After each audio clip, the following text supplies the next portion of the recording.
오늘 우리에게 주신 하나님의 말씀은 로마서 9장 14절로부터 24절까지 말씀입니다. 그런즉 우리가 무슨 말을 하리요? 하나님께 불의가 있느냐? 그럴 수 없느니라. 모세에게 이르시되 내가 긍휼히 여길 자를 긍휼히 여기고 불쌍히 여길 자를 불쌍히 여기리라 하셨으니 그런즉 원하는 자로 말미암도 아니요 다른 박질하는 자로 말미암도 아니요 오직 긍휼히 여기시는 하나님으로 말미암음이니라. 성경이 바로에게 이르시되 내가 이 일을 위하여 너를 세웠으니 곧 너로 말미암아 내 능력을 보이고 내 이름이 온 땅에 전파되게 하려 함이라 하셨으니 그런즉 하나님께서 하고자 하시는 자를 긍휼히 여기시고 하고자 하시는 자를 완악하게 하시느니라.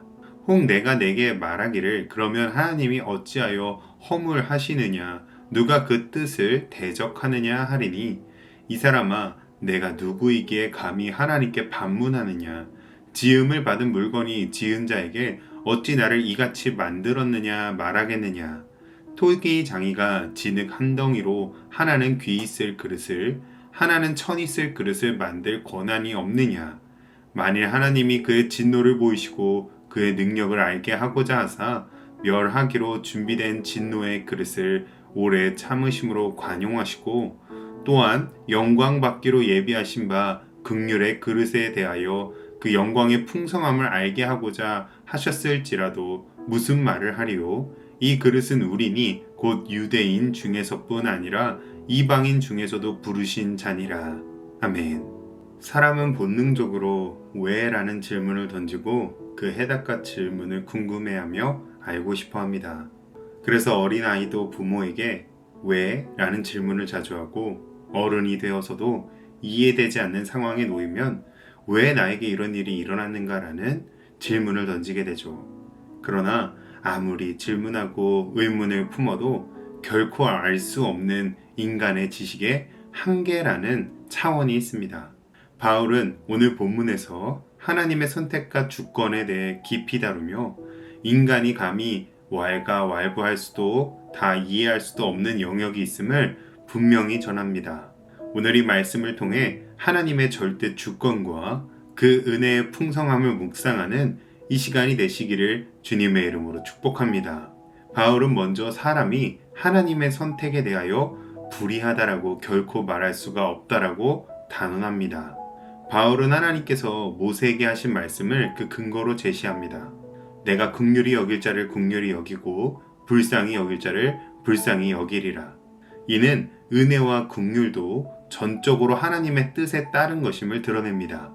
이어 16절에서 원하는 자나 다른 박질하는 자가 아니라 하나님께서 긍휼히 여기시는 뜻에 따라 달려있다라고 합니다. 이는 사람이 간절히 원한다고 해서 열심히 노력한다고 해서 얻을 수 있는 것이 아니라는 뜻입니다. 그 예로 바울은 출애굽기 9장 16절에 바로를 예로 듭니다. 바로가 그의 마음이 강팍해진 것은 그의 완악함이기도 하지만 동시에 하나님께서 그의 완악함을 사용하시어 하나님의 능력과 이름이 온 땅에 전파되게 하려 하신 것입니다. 그런즉 하나님께서는 그의 뜻을 따라 긍휼히 여길 자를 긍휼히 여기시고 완악하게 할 자를 완악하게 하십니다.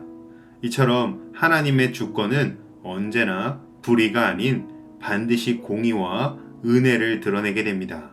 그렇기에 때때로 우리의 생각에 불의하다 보일지 몰라도 그것은 하나님의 영광과 공의와 긍휼을 드러낸 도구이며 수단이자 통로입니다. 그렇게 오늘 우리의 삶에서도 이해되지 않는 상황들이 일어날 수도 있습니다. 그 모든 과정 속에서 반드시 하나님께서 영광을 드러내실 것이기에 우리는 언제나 하나님의 구원과 인도를 믿어야 합니다. 그러나 19절에서 사람들은 또 묻습니다. 19절의 말씀의 뜻은 하나님께서 다 주관하셔서 대적할 수 없는 그 뜻대로 이미 결정하시고 선택하셨다면 단지 꼭두가시처럼 하나님의 뜻대로 움직였던 악인들의 허물을 어찌 묻고 정죄할 수 있겠느냐라는 물음입니다. 다시 말해 모든 것이 하나님께서 주관하셨다면 악인들의 책임도 하나님께 있지 않느냐는 물음인 것이죠. 바울은 여기에 명확히 답합니다.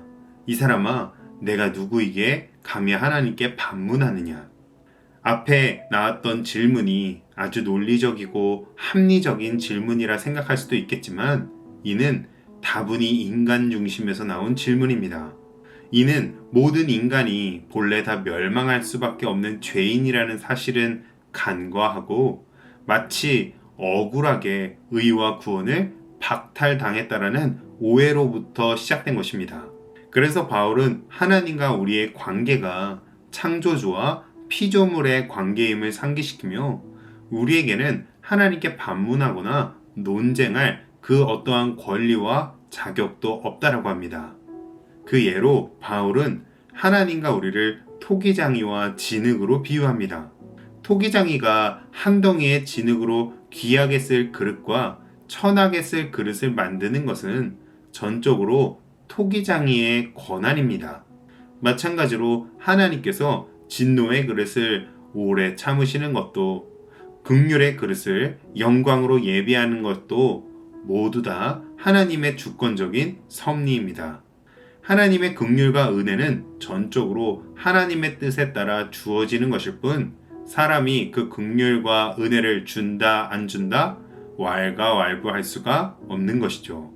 호의가 계속되면 권리인 줄로 오해하는 것처럼 하나님의 은혜와 긍휼이 마치 당연한 권리인 양 요구한다거나 따질 수가 없다라는 것을 잊지 말아야 합니다. 하나님의 긍휼과 은혜는 오직 우리가 감사함으로 받아야 할 선물입니다. 에베소서 2장 8절로 9절 말씀 너희는 그 은혜에 의하여 믿음으로 말미암아 구원을 받았으니 이것은 너희에게서 난 것이 아니요 하나님의 선물이라. 행위에서 난 것이 아니니 이는 누구든지 자랑하지 못하게 함이라. 아멘.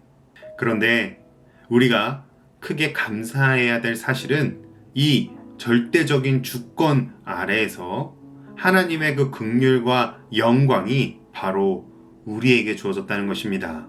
하나님께서는 우리를 바로 하나님께서 예비하시는 긍휼의 그릇, 영광의 그릇 삼아주셨습니다. 그렇게 우리는 하나님의 전적인 주관하심에 따라 하나님의 긍휼과 축복의 대상이 된 자들임을 깨닫고 감사해야 합니다. 우리는 하나님의 선택과 주권을 다 이해할 수는 없습니다. 그러나 한 가지 확실한 것은 우리가 긍휼의 그릇이 되어 하나님의 영광을 드러내도록 택함을 받았다는 것입니다. 그러므로 오늘 우리 모두는 내 삶에 이해되지 않는 모든 순간 속에서도 하나님의 주권적 선택 앞에 왈가왈부하지 않고 겸손히 무릎 꿇어 감사를 고백하며 긍휼과 은혜를 누리시는 하나님의 백성들이 되시기를 주님의 이름으로 축복합니다. 기도하겠습니다. 하나님 아버지, 오늘 말씀을 통해 나의 한계를 깨닫게 하시고 오직 하나님의 긍휼로 구원받은 은혜의 백성임을 다시금 확인하게 하시니 감사합니다. 이해되지 않는 상황 속에서도 주님의 뜻을 신뢰하게 하시고 내 삶의 자리에서 하나님의 영광을 드러내는 긍휼의 그릇으로 살게 하옵소서. 예수님의 이름으로 기도합니다. 아멘.